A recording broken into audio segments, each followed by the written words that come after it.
Firearms are not toys. They are tools that can inflict deadly harm.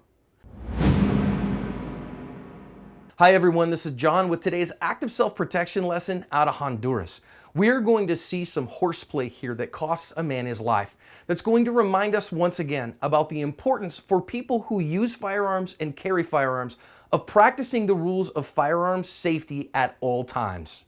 As the camera pans over, we see these two guards playing slap and tickle, and the one guard gets frustrated about it, starts to pull his handgun, and this other guard raises up his long gun, and when he looks away, he inadvertently pulls the trigger. And now you can see the other guard kind of coming in there. He's got his phone in his hand going, what are we going to do?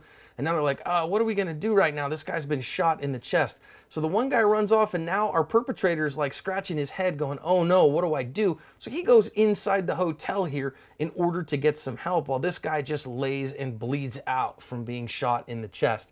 Now, if you go read the news story that I have here, the guard that pulled the trigger was actually arrested for this, and the guy that he shot died. And this is how serious these kind of things can be. There's no going back from these. Let's go back and learn some lessons. There's always 8 on our website. Let's think about some of these. And the first of all is about horseplay. If, you know, at first this looks okay to me. This looks like a couple guys joshing around or whatever, but one of them is going to get frustrated. And so you got to know who you're messing around with. And if you're carrying a firearm, you have to recognize that your ego is an issue that you have to control. And your firearm safety can never take a moment off. So this guy decides here to start trying to pull his firearm, or at least he threatens to do so, because his ego kind of gets out of check a little bit. And if you carry a firearm, firearm safety means you must maintain your ego in check at all times and never threaten someone with a firearm. Never mess around with your firearm. It is never a toy. So the other guy here decides then to get his gun up. Now, is that legitimate in the moment? I'm not so sure about that. I think that they were having some kind of a fight between the two of them, not a gun issue.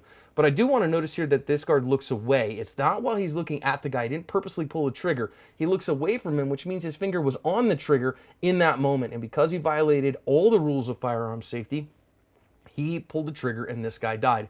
Didn't have the safety on, pointed it in an unsafe direction, kept his finger on the trigger when he wasn't ready to fire, and because of that, this man was shot. Now in the follow-ups here, obviously this guy's committed a terrible act. Now when you got to talk about, you got to mitigate damage, so you need to have your first aid skills high and on point, got to have your equipment on you. You know, I think a chest seal might have gone a long way here, maybe some hemostatic gauze, get it packed, get him to the ER as fast as you possibly can, might have saved his life and saved this guy from a murder charge to maybe a negligence with a firearm charge, an aggravated assault charge, something like that, which wouldn't be a whole lot better. You're better off to just follow the rules of firearm safety.